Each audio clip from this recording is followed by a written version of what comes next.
It was a snowy, clear, cold, bitter snowy, night.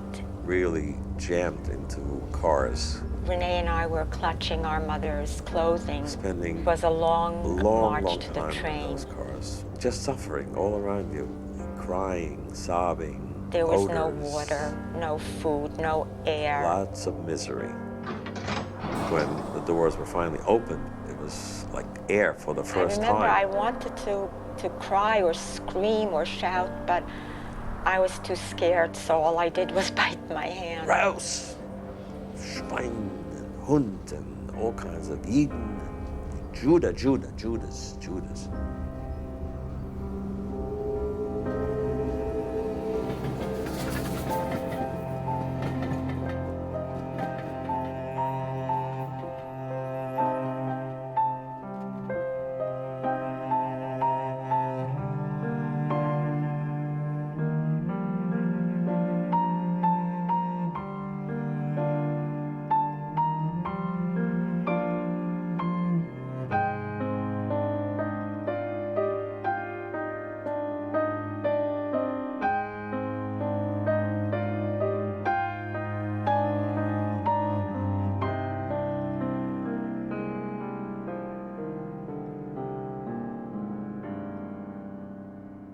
I'm 30 minutes older. She's older. I'm older. I've always been older.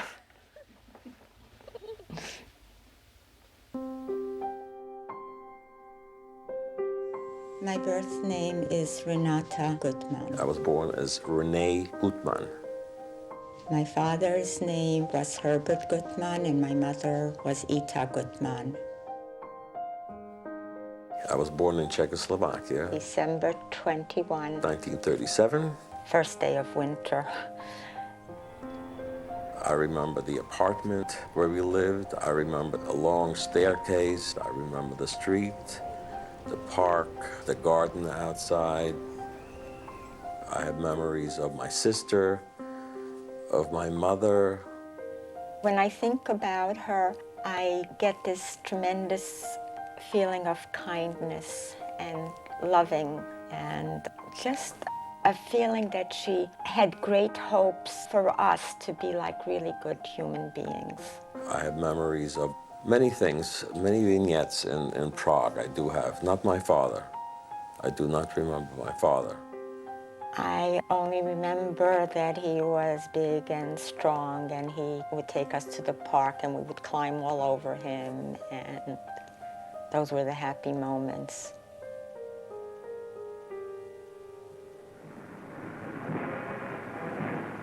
I think my parents knew bad things were in store. I know that they were trying to find a route to escape. My mother, she was originally from Russia, and so it would have been okay for her to bring us into the United States, but she didn't want to be separated from our father, and so they decided to stay together.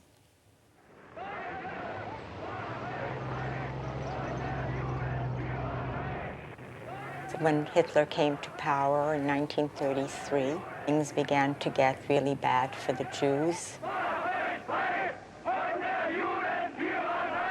With passage of the Nuremberg laws, Jews could no longer be citizens in Germany, and they could no longer work or own businesses, and so our parents had to flee Dresden in order to make a living, and they fled to Czechoslovakia, where things were still a little bit better. My dad was in constant communication with his sister in Dresden, and he often wrote to her that his worst fear was what would happen if he should be taken away from us. And almost prophetically, he was. One night, I couldn't have been more than 3, but I do remember a huge commotion, and I do remember big, tall men in uniforms shouting in German. We were all very scared. We never saw him again after that. He was put into some kind of prison and then sent to Auschwitz, where he died on December 18th, 1941. They had taken photos of him in Auschwitz. And he looked like a skeleton. To see the before photos and then to see that broke my heart.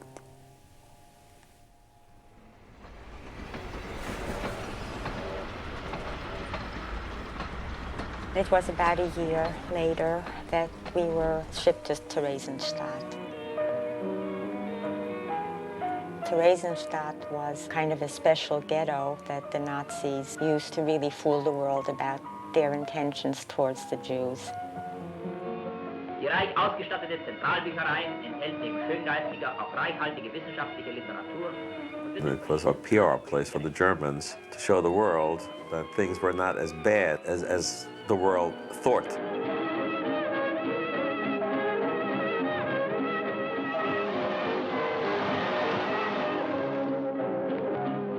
And in fact, thousands of Jews died from starvation and overcrowding there. It was a place where reporters, I guess, the media of the world were allowed in, and the Red Cross was allowed in, whereas they were not allowed into the concentration camps, obviously. They even had photographs taken of families and sent back home to other members saying how good things were in Theresienstadt. And Rene and I were photographed with our mother.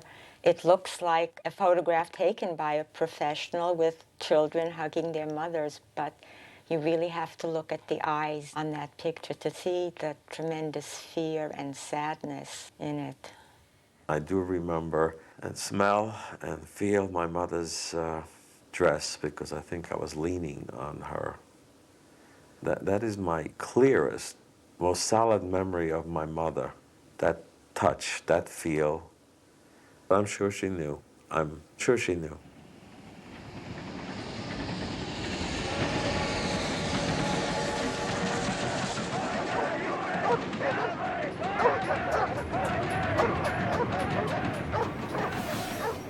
When we first came to Auschwitz, we were together with our mom and with many other Czech families in a special lager.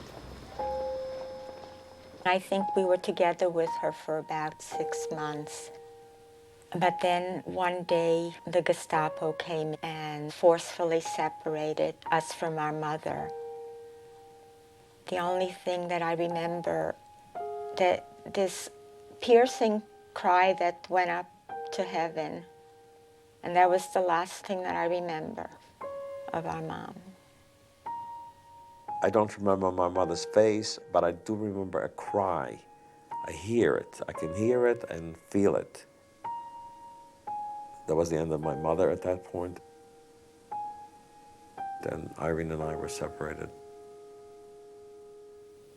All 3,800 people were sent to the gas chamber that night. Im Lager Tschechen, Juden. Of course, I realized that being twins was what saved us from the Czech Familien Lager because Joseph Mengele, who was in charge of medical experimentation in Auschwitz, was particularly interested in twins. Mengele became a collector of characteristics of twins, and he wanted, through those twins, to learn more about heredity and more about any other possible area that they could offer information about. So he was a man who saw himself as collecting every kind of scientific information in this place of wonderful opportunity called Auschwitz. We were not old enough to contribute to the camp society in terms of work, so we would have been exterminated with all the other children of our age. But we were in a special class, twins. I guess Rene and I joined the most famous club in the world, the Mengele twins. We were handpicked to be human guinea pigs in Mengele's obsessive search for perfecting and reproducing a master Aryan race. So in some ways it was good to be a twin in Auschwitz, because in some ways Mengele protected us, but we did live in constant fear of visits to Dr. Mengele. Mengele was 32 when he arrived in Auschwitz, and in the middle of research, as he understood it, that had much to do with heredity and which he thought would have enormous importance for the human future. So Auschwitz became a laboratory for him, along with a place where he could live out his Nazi principles in carrying out selections and in other murderous ways. He had an idea of repopulating Germany by determining how one could produce twins or multiple births to contribute to the Nazi world of the future. It's a kind of utopian vision. Mengele was energized by Auschwitz, and he thought this was a unique opportunity that nobody else would ever have, and that it would be, as his friend quoted him as saying, a sin not to take advantage of it. I know that he did have degrees in medicine and anthropology, and he was very interested in studying gypsies, people with genetic anomalies, dwarfs, but his all-encompassing passion was really the study of twins. And he conducted some very gruesome experiments on them. He did blood transfusions, he did sterilization, he did organ transplants, he had injections into the eyes to make them blue. He wanted to see whether eyes that were brown could be converted to blue eyes through the injection of a dye. Now, that's a kind of bizarre idea that became, in the end, extremely unscientific and anti-scientific. Very often, some parents, knowing that it was good to be a twin in Auschwitz, would pass off their children as twins when in fact they were not. Mengele's work depended upon the genetic similarities of identical twins, but it was very difficult to come upon identical twins. And of course, if you have twins who are a boy and a girl, they're non-identical, and they will not have genetic similarities any greater than those of ordinary siblings. In that sense, his work was dubious scientifically from the start. Irene and I were both, I guess, experimented on, but in order to give some legitimacy to any kind of experiments that they did, they needed a control. So I was the control, and Irene was the experimented person. I do remember many visits to Dr. Mengele. I remember having injections. I remember blood being taken from my neck. I remember at times being very sick and I had to be in the hospital. I remember being undressed, weighed, x-rayed, all kinds of medical things being done. I remember lying on this cold, icy, Cold, it was very cold. Steel table with wires. All the machines were extremely cold that they put us next to. For Mengele, the Jews were bad genes from a bad race. If he used them to experiment on, it wasn't because he considered them superior, but rather because they were available material on which one could study overall human problems. It's of some interest to ask the question, why did they have doctors at the ramp making those selections? They didn't examine people. Mostly they waved whole trainloads to the gas chamber. They had doctors there to create an as-if situation, as if this were a medical treatment for humankind. Mengele epitomized that evil of medicalized killing. I guess it's kind of ironic because Mengele proved to be our savior and demon all at the same time. But then again, he was just saving the twins for his own purposes. He became quite friendly with some of them, and some of them became very fond of him. Of course, there are the tales, and they're true, of how Mengele would take one of those twins whom he had befriended and have him or her sent to the gas chamber because he wanted autopsy findings necessary to make a comparison with the other twin who might for a period of time be allowed to live. At one point towards the end of the war, they had decided that everybody, even the twins, is going to get sent to the gas chambers or taken away. And just at the last moment, Dr. Mengele drove in his limousine, and he stopped this whole procession from happening. There was one time when many of the patients in the hospital were being taken to the gas chamber. There was, I guess, a nurse who hid me under her skirt and just told me to be quiet. And that's how I survived one of the purges of the hospital. If you were a twin in Auschwitz, Mengele had complete authority over your existence. I always tried to be good because I wanted to be Dr. Mengele's favorite child.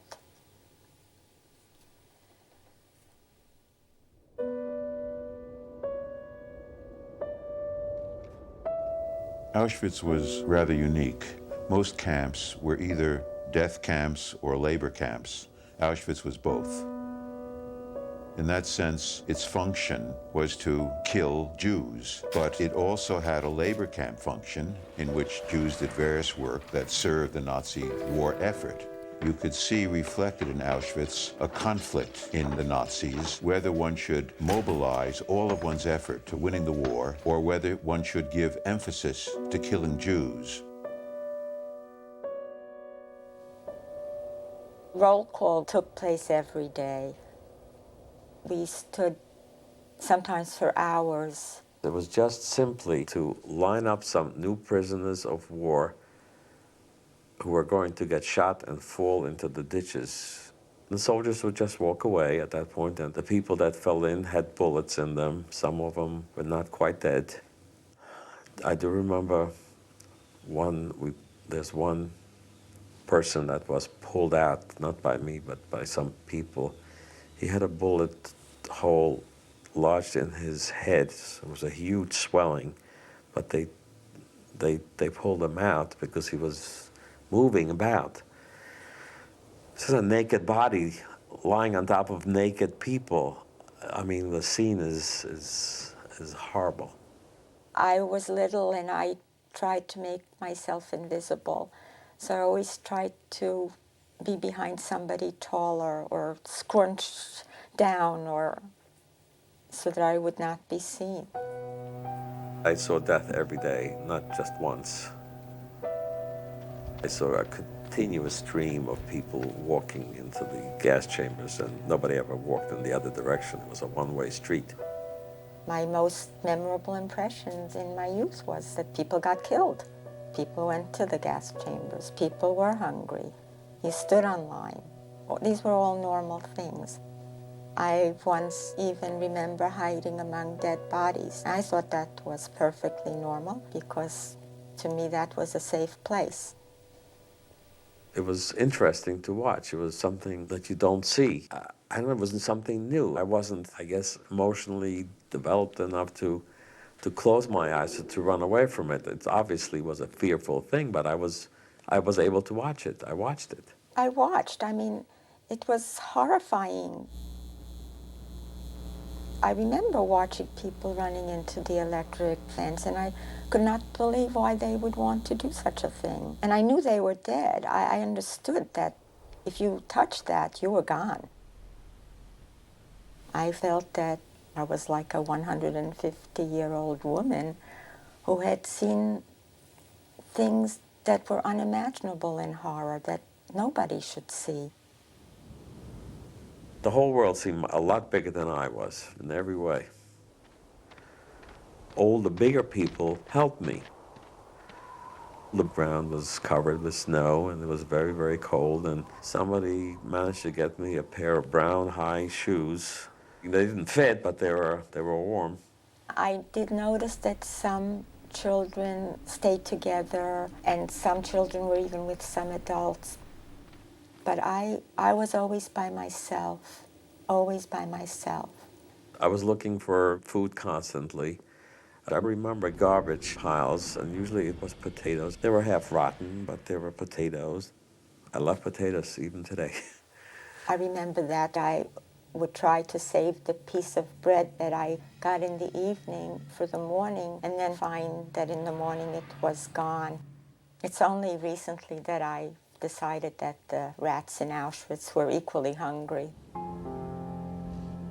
After we lost track of each other and we were separated into different camps, there was one point in time when we saw each other across some wire, barbed wire, and it was just that look.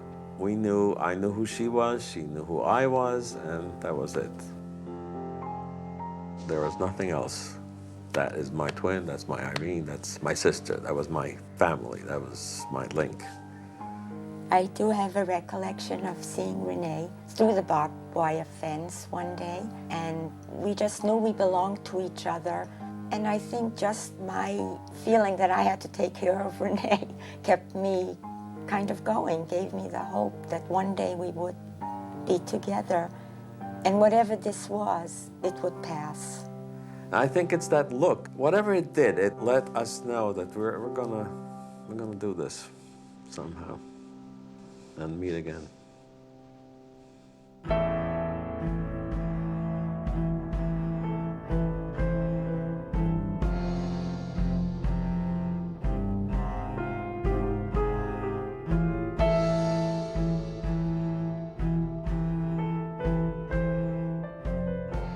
I guess liberation for me would have been on one of those marches, except it was a death march, because anybody that couldn't keep up was shot and killed. But I remember walking a long, long time, and all of a sudden, we lost our guards. They were no longer there. Towards the end, things had changed in the camp. There was no longer the efficient management of things, and there was a lot of disarray, people running and going every which way. Sounds of war were in the background.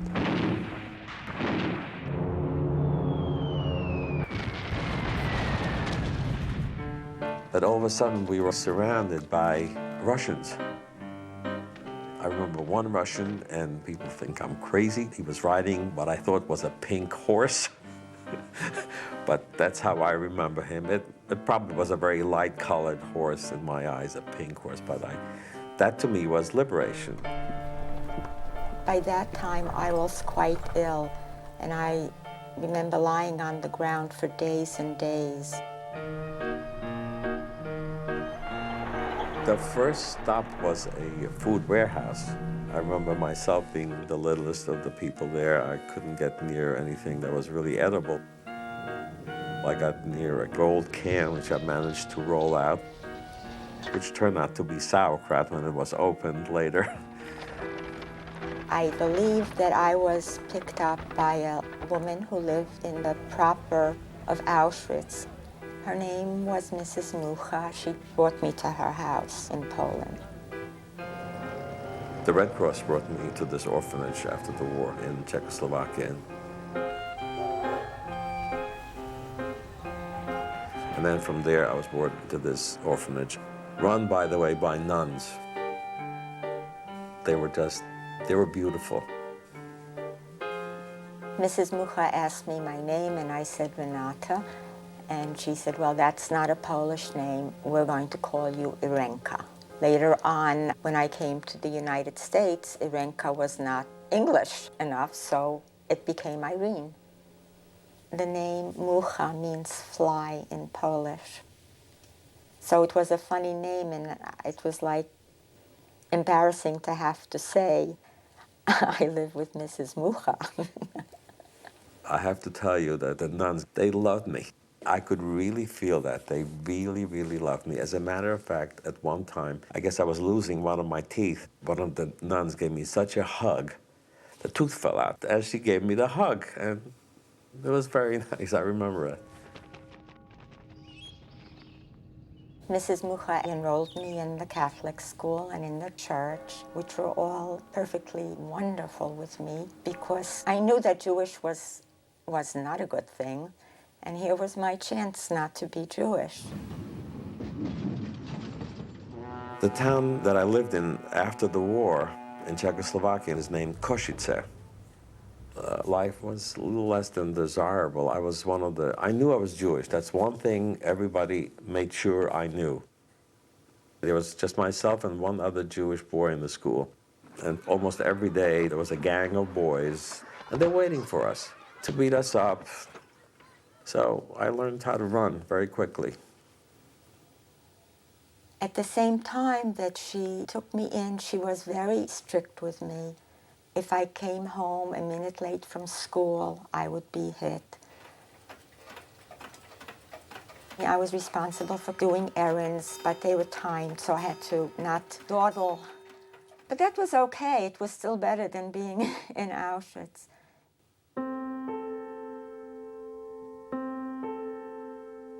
Many, many times when I ran into any kinds of difficulties, hardships to be overcome, I say, it's for Irene. And that helps. But nobody else, just Irene. Nobody else. I realized that I was not like all the children,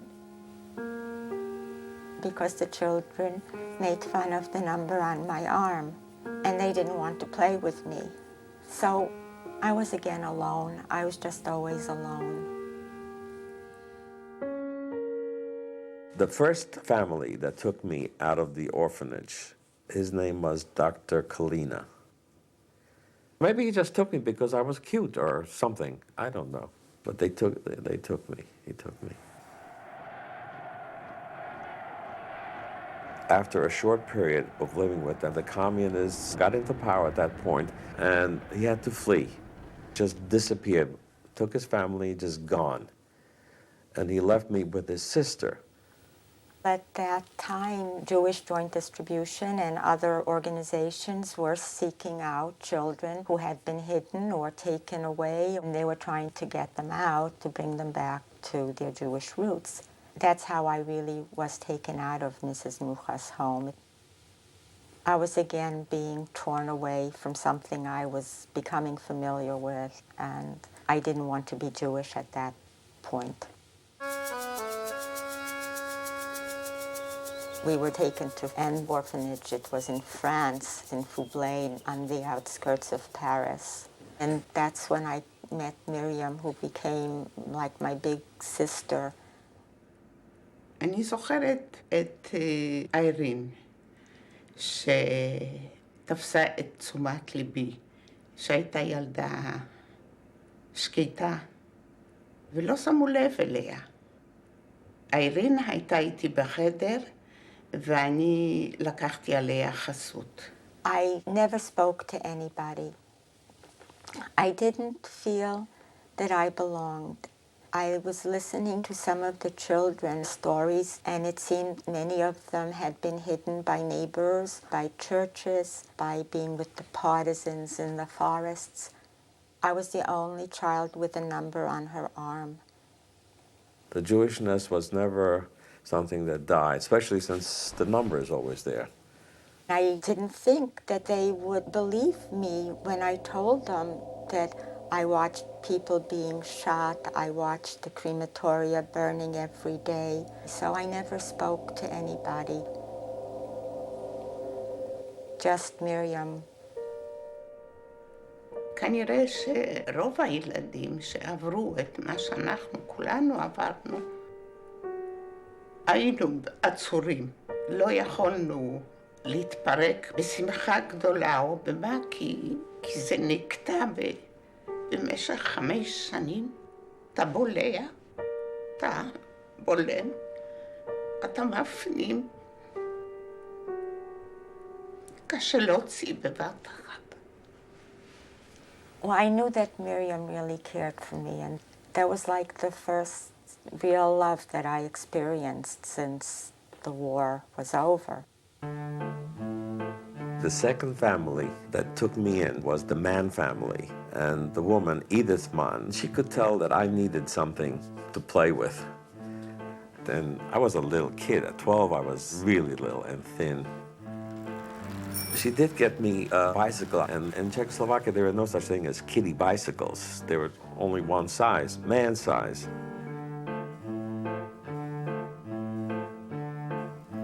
But I managed it on a huge bike, and I can't tell you what pleasure it gave me. In Fublain, we would sometimes go on these treks through the forests to pick berries or what, and Miriam and I were always like, we could leave now. And I remember that we both didn't want to be in this Jewish orphanage. We had our little rosary beads, and we were going to escape, but we didn't.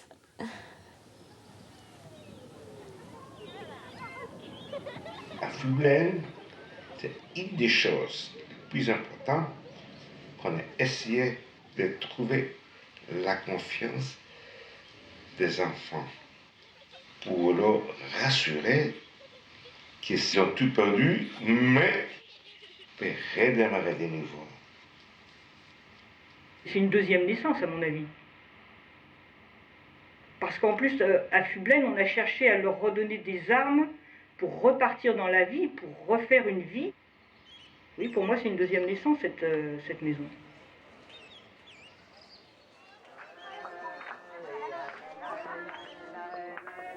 We learned a lot of Hebrew songs, we learned a lot about Israel, and I think that at some point we all thought we would be going to Israel, and in fact many of the children did.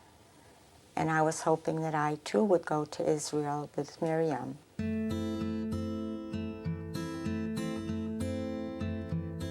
Rescue Children was the organization that sought to find some help for these distressed children. I was in Europe in behalf of Rescue Children and found little Irene in Fublain. As fate would have it, I was selected to come and represent the war orphans of Europe to the United States. I was very upset about having to leave Miriam, but he promised me that he would send me back. He didn't.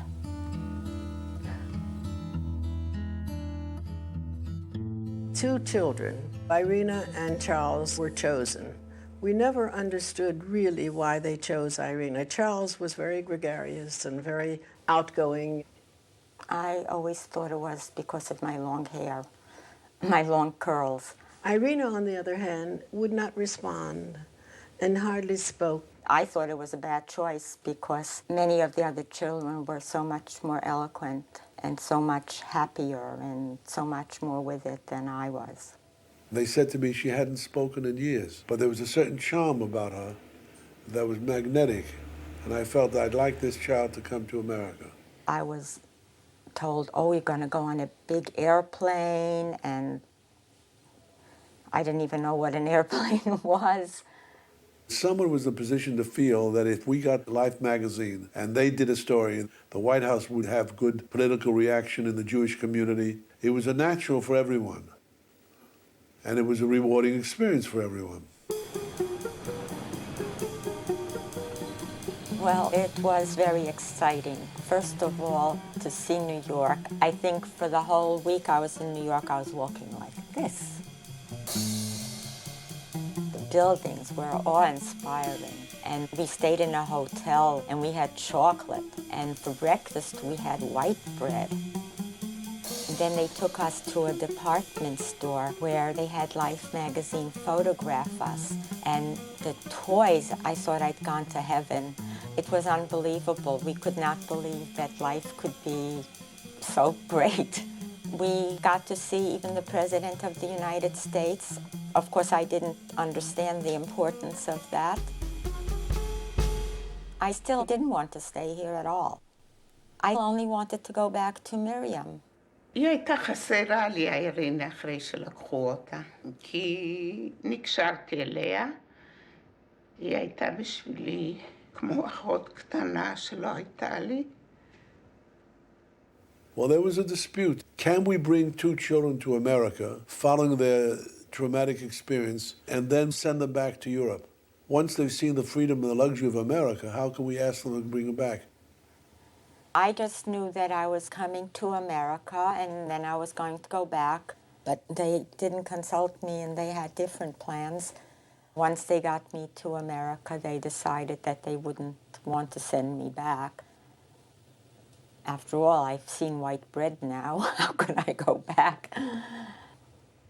One of the parents said we can very well afford to have her adopted by so many people we know who would want a child. They started to look for a home for me.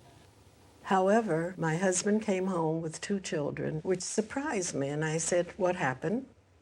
Well, the people were not interested, and Irene and Charles had no place to go. And so we knew that we were going to try to find homes for both Charles and for Irene. And what we did was try to look among our friends, and we found 2 wonderful families. The family who was interested in adopting a girl had Charlie and me over for a Shabbat. They wanted to see how we would interact with their children. And when they brought us back after Shabbat, they told that I wouldn't fit in because I didn't know how to play games. Well, how would I know how to play games? I mean, I'd never played a game in my life. Here's a child who's coming out of a most horrendous experience. She's lost her family. And you expect her to come and play Monopoly?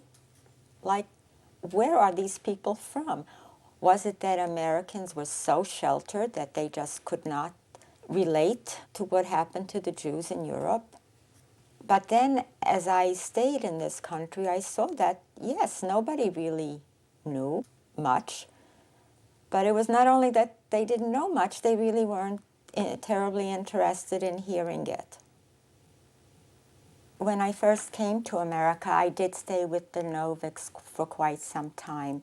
I did get very attached to Mrs. Novik, and I did think that I was going to be staying with them. And I was kind of heartbroken when I was told that no, I had to go to another family. So it was another uprooting for me. Irene crawled under my bed, and she said, "I will help you with the baby." Because she wanted very much to stay with us. I didn't want to go. I wanted to stay with them. I wanted to stay.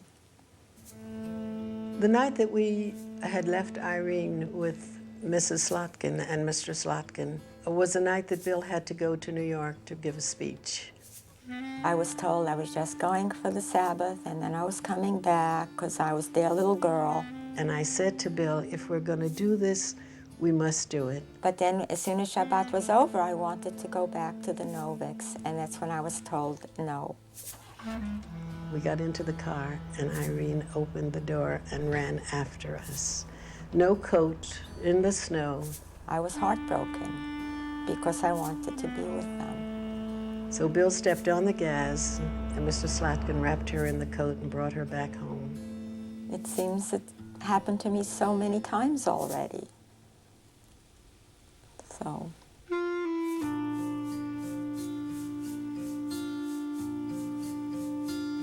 Many people were talking, we should do something for the European war, or we should give them money, maybe we should find them homes. Not our homes, but somebody else's home.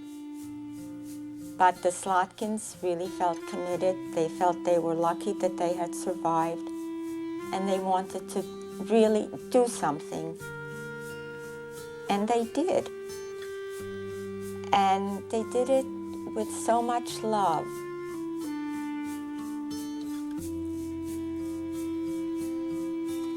The Slotkins already had a daughter, Debbie, who was about 17 at the time.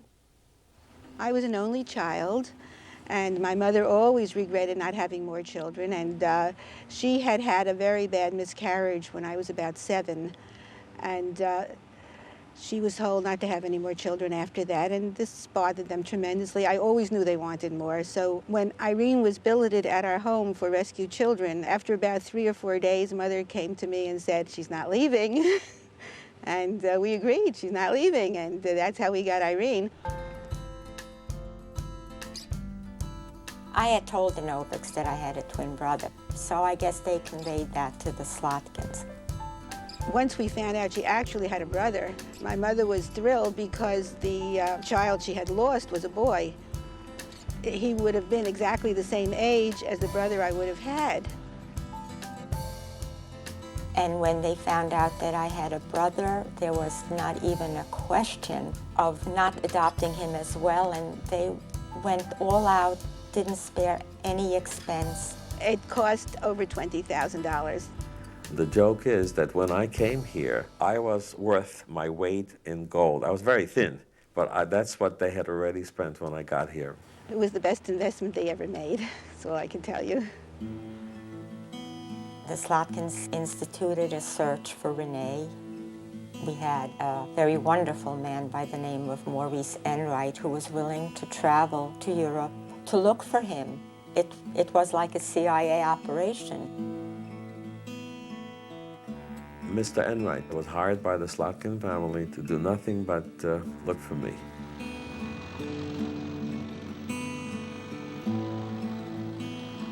It was a very difficult job to find Rene behind the Iron Curtain, but what happened was Dr. Kalina, who Rene stayed with immediately after the war, happened to pick up a Life magazine in Israel. It clicked for him. He said, that must be Rene's sister. And that's really how we found Rene.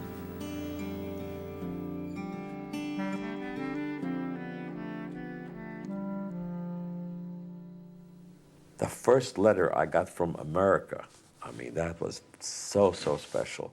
I'll never forget it. A letter from USA, an American letter. This was heavy-duty stuff. It was a real memory for me, and we started writing to each other.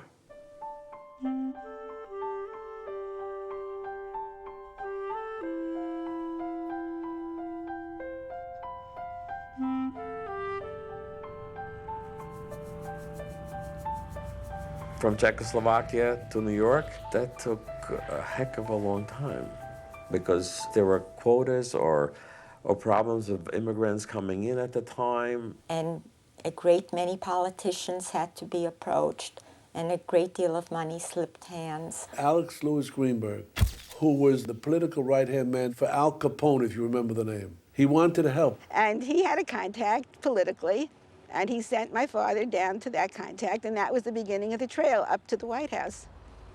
After a number of months, the most amazing thing happened. My father found himself in the Oval Office, and who came in but President Harry Truman, and said, what can I do for you, Mr. Slotkin?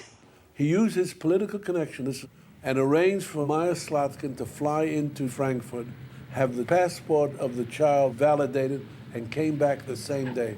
And that's how Rene Slotkin came to America.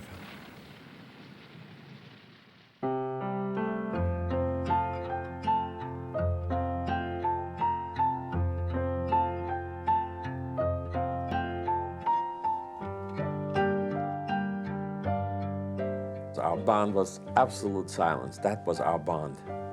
As a matter of fact, the night that I arrived in America and we first saw each other, we said nothing. We just looked at each other. It was almost anticlimactic because, you would have thought we would run into each other's arms, but we didn't. There was no running to each other, hugging or kissing, nothing like that. That was it. That's all I remember from that night. And all the time that we lived together and went to school together, not even to each other did we ever speak about what happened in Auschwitz. As teenagers, we never, ever talked about our past. Not one word. We never talked about it. I'm not kidding. And our parents also never spoke about it, never asked any questions. I don't think they ever understood where we came from. They felt it would be best to just go on with life. The experience is too extreme for people to want to hear, and people used all kinds of mechanisms to push it away. Even psychiatrists pushed it away. And so, essentially, I buried the whole nightmare of Mengele and Auschwitz deep inside me, and I became all-American. I excelled at my studies. I was the editor of the yearbook, salutatorian of my high school class. But always in back of this was this experience that I had gone through, and I felt that I had to be ashamed of it somehow. There's sort of a amount of time that has to pass, and it's not a question of months, it's decades, and it seems to be 40 years. 40 is a very magical number, the number 40. And that's when we first talked about it. It was actually in 1985 when another twin survivor was trying to unite all the living twins, and we should come to Israel and have a mock trial of Mengele. So naturally, in the evenings, there was nothing to talk about but Holocaust, and we were talking to one another, and so we started sharing things. It was a trial that was really followed by the entire world, and Mengele was on everybody's mind, and everybody was out to get him. And of course, a year later came the news that Mengele was found in Brazil. One reason why so many Auschwitz survivors were bitterly upset and disappointed in the discovery of Mengele's body was that there was no chance to bring him before the dock and reduce him from a myth and a demon into some kind of manageable human being, and also confront him with his crimes. It's interesting, but I wanted to be a doctor, very much so. I would have been a good doctor. I wasn't going to be a murderer. But instead, I pursued a science field. I became a biochemist. You know, I was going to make the discovery of the ages. When I was a teenager, I was just a strong athlete swimmer, so it was just a natural thing to take lifeguarding. So I became a lifeguard. And it was a very glamorous job because there you were parading around, and I had blonde hair and a haircut, you know. It was all very cool. Perhaps if life had been different and I had a different environment, I might have just pursued the arts, especially with Rene, who was not a student like I was, because he was goofing off. So I felt if he's coming home with 60s, I better come home with 100s, so we could split the difference and, you know. I joined the National Guard. Sergeant. I became a sergeant in the mailroom, and then I served in the reserves for 7 years. What's your number, sir? 2201-715. Sir! I'm really, I think, one of the few people, survivors of Auschwitz, who served in the in the United States Army. You would think that the people in the Army, sergeants, would know the number. They had no idea. They thought it was my social security number or my telephone number. Like I would, you know, anybody would be silly enough to do that. I never wore clothing when my number would be visible. I went through all of high school in a yeshiva parochial school. I remember overhearing a teacher say once, she couldn't be a survivor of Auschwitz. Don't you know that no children survived Auschwitz? What do you mean no children survived Auschwitz? I'm here. But I was too shy to speak up. So I said, okay, so maybe I dreamt it. I don't think any survivor of Auschwitz ever gets over Auschwitz. But they do, in various ways, incorporate it, absorb it, combine it with other attributes of the self, and become a person who has lived through Auschwitz and survived Auschwitz. For me, the Holocaust continuously intrudes on my life at the most unexpected moments. Every day, ordinary things very often remind me of how I felt then. I don't like train rides. I am terrified of electrical things. I prefer stale bread. Showers make me think of Zyklon B gas.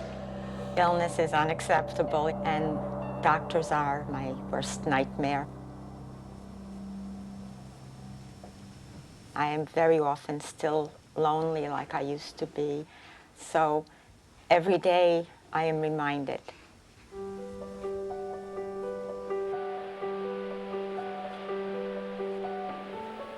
Before MS, I just wanted to be good at my job.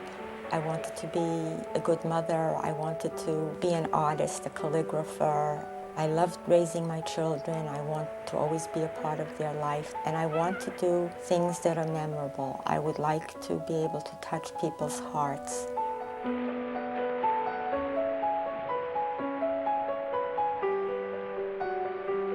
I'm absolutely like a ballerina in the water, not a klutz.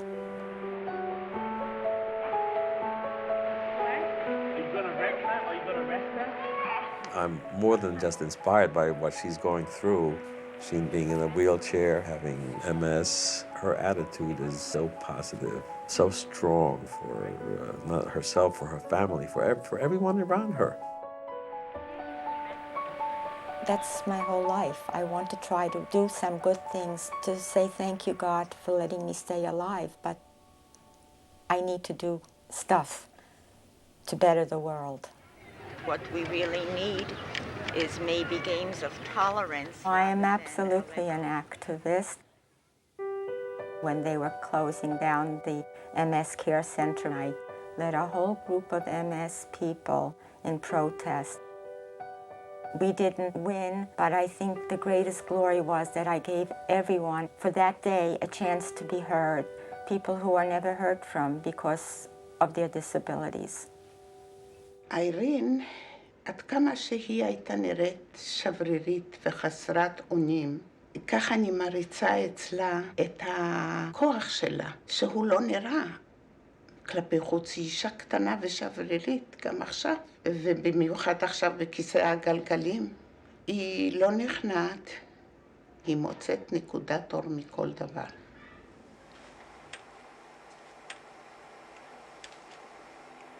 Perhaps some of the experiments weakened my immune system, which might have perpetrated the MS becoming full-blown, and maybe otherwise it never would have been. It seems that MS is a very strange and subjective disease. And you should write. One of the things that is always mentioned, the introduction of foreign matter into one's body can trigger something like this years and years after. In her case, I think that somehow the responsibility lies there. Yes! One shot! Are we great? We didn't always have the relationship that we have today. This is fun. The kids, Today, we speak every day. There's almost nothing I don't share with her. Well, I think we provide each other strength. I think we sense each other's weaknesses. She's the best. I've always loved lettering, even from when I was little. I have one or two notebooks from grade school where I can see I'm always fiddling around with the alphabet, writing things in different style letters, and always fascinated with that. Seen what I made for Robin a long time ago. I had to give up my calligraphy by hand. It took me quite some time, but I was able to find a way to do calligraphy with a mouth stick. It's not the glorious calligraphy I would like, but it'll do.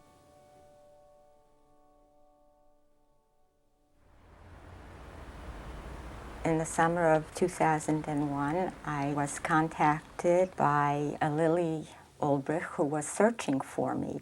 And she told me that there was going to be a dedication of a new synagogue being built in Dresden, and that the town would like to invite me and Rene to be the guests. I don't have a pull to Germany. In fact, I have to say I have some negative feelings about Germany. And so he chose at the end not to go.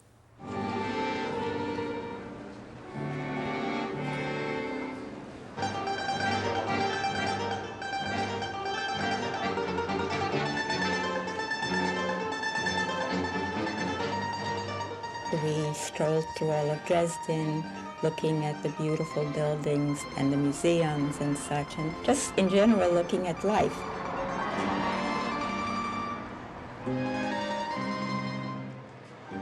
My parents lived in a beautiful city, obviously very cultural, artistic city, and I think we could have had a wonderful life here, and a good life.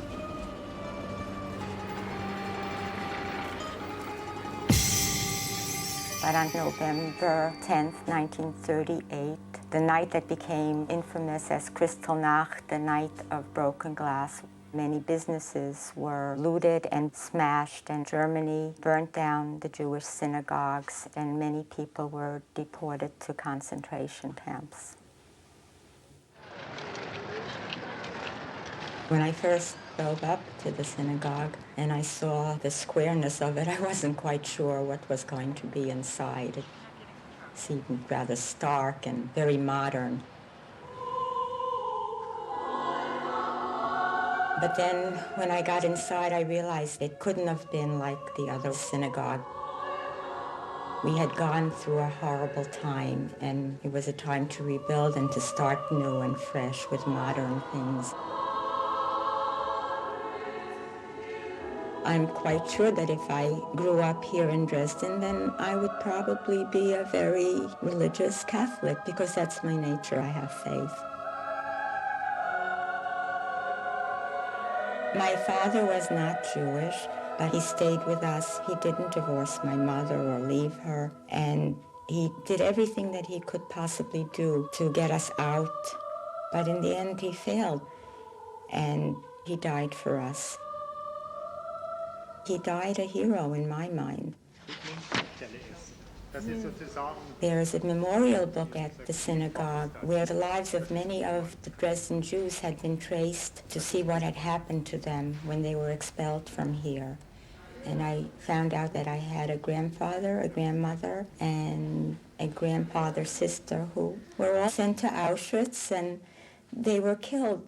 And if the year is correct, as it says in the book, 1943, it overlaps with the time we were in Auschwitz. It just validated in some way that they had been. Lily took me to the Dresden cemetery because she had told me that she had found my grandfather's grave there. It's a small grave, this I know. The graves were very close to each other, but somehow in that row there was room for my wheelchair. I don't think I could have gotten down any other row in that cemetery, and so I was able to go right up to my grandfather's grave. When I saw the grave, I realized that I'm probably the first person to visit him.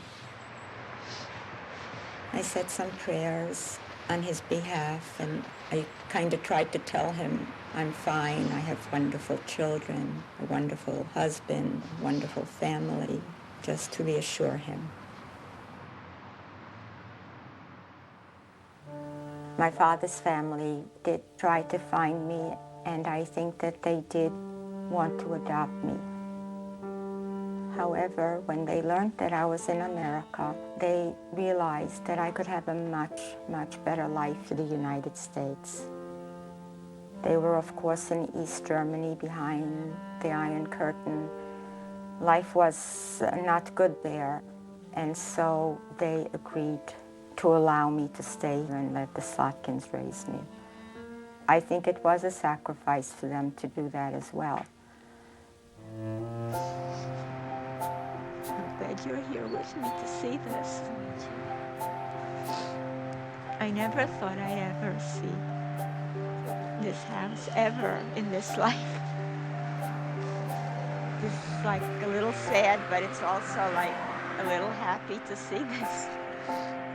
Never thought I would go back and actually be able to see where we lived or where we were born. It's just astounding to me that I'm doing this trip. And I think we lived here for 1 year, and then we had to move to Prague to flee, I think. I remember cobblestone roads, and I understand Prague has cobblestone roads, and that's what I remember. Wow, this is the most beautiful city I've ever seen. We were looking for the house in Prague, and when we came to the address that I had taken off my father's letters, That's when we found it. I think this is the house.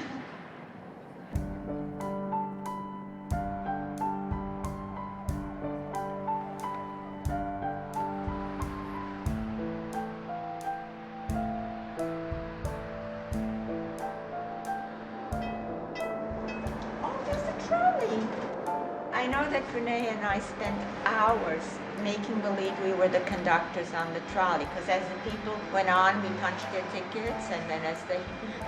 and we made believe we were traveling, you know, we were going everywhere. This was a big game. I remember that so clearly. It's just so clear.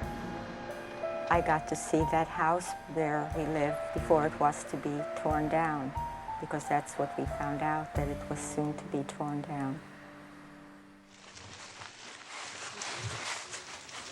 We went to the Jewish cemetery and we encountered this magnificent monument with the names of all the people from Czechoslovakia that had been killed during the war. I was totally overwhelmed.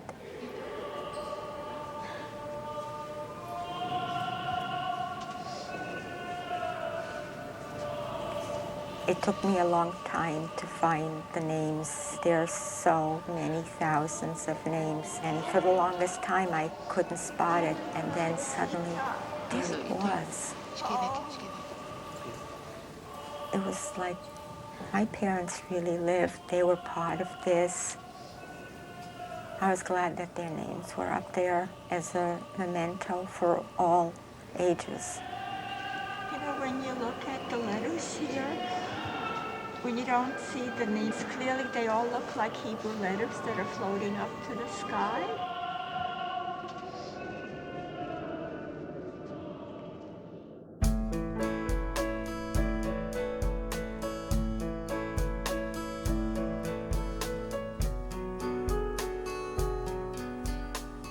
I just appreciate everybody, and I want to be an example of kindness, an example of treating people with dignity, of not hating people, and just doing good things. I visit the sick weekly at the local hospital, and I try to do all that I can for them in any way. The mixed number is 5, round to the nearest whole number. So the problem then is we have to round off these whole numbers. You're clear on that? The next one? What I volunteer for is just about everything that I do in life. I'd like kids to know how I appreciate life today. I tell them the things that I've learned and the things I consider of value and things that should be passed on. I like to work with children. I always thought I could teach kids. This is a story about my life. So, you guys know I'm a Holocaust survivor? Yeah. How do you know? Yes? Because there are numbers on it. Uh-huh. Okay, so you know. So, you are about the same age as I was when I was in the Holocaust. So, there's a connection there. Do you see it? I always introduce some moral or spirituality, even in woodworking class. That's it, you got it. The first time we pick up a hammer and a nail and a piece of wood, I say there's a concept of peace in the world that we want to maintain. And it's not just peace between nations, brothers, sisters, family, but between your thumb and the hammer. The first full day, they just practice nailing in with peace. Family, I think, is the most important thing in everybody's life. I think you have to be linked to family. I think it serves as a root for you to grow. It's a place where you can get support, unconditional support. Hard for you now. I'm glad my grandchildren will have grandparents. Grandparents were something that we had no knowledge of. But when my grandchildren call me Grandma, I'm like, thank you, God. And that's really our triumph, is that we overcame. We've raised families. We've become productive people in society. And so we won.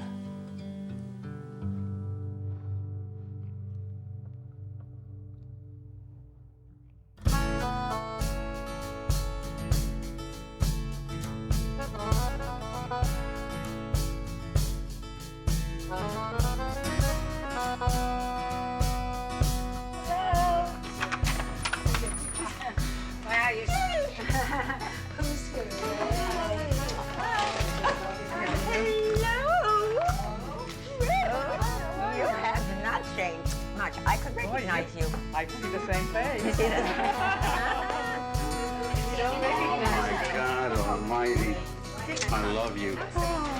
Thank you. Well,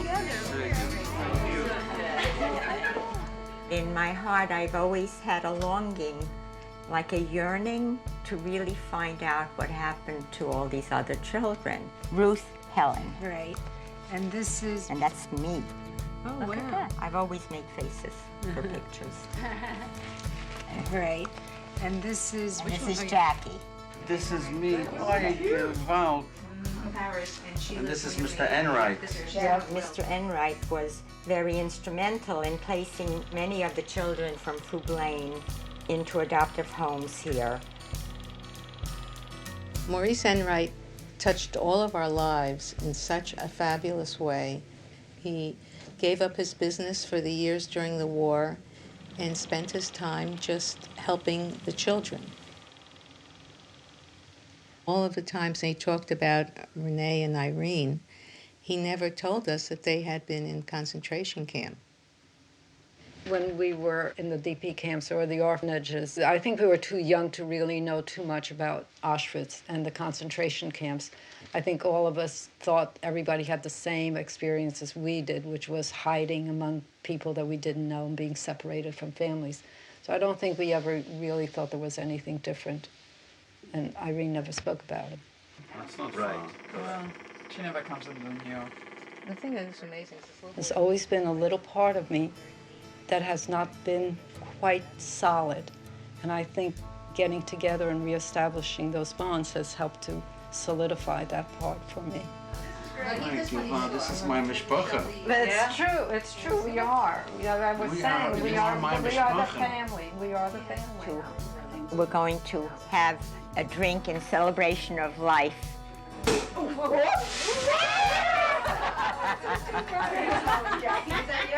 Who would have thought that we would be sitting here? Oh my gosh. So many years later.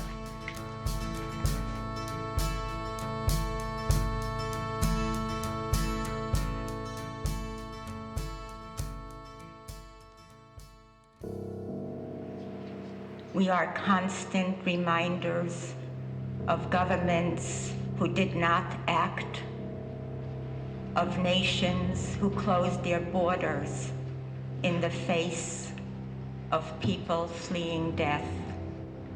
We are constant reminders of doctors who participated and planned in the murder of Jews, Gypsies, and the disabled.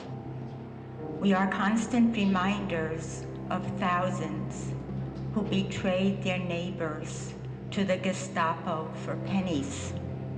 We are constant reminders of hundreds of train conductors who took their unsuspecting victims in sealed cattle cars to the death camps without giving it a thought. We are constant reminders of a highly civilized society that turned itself into an evil one, and that the Holocaust is a paradigm of human indifference. Truth is on our side. We must never be silent in the face of hatred and bigotry. And we must remember that the road to Auschwitz is paved in silence.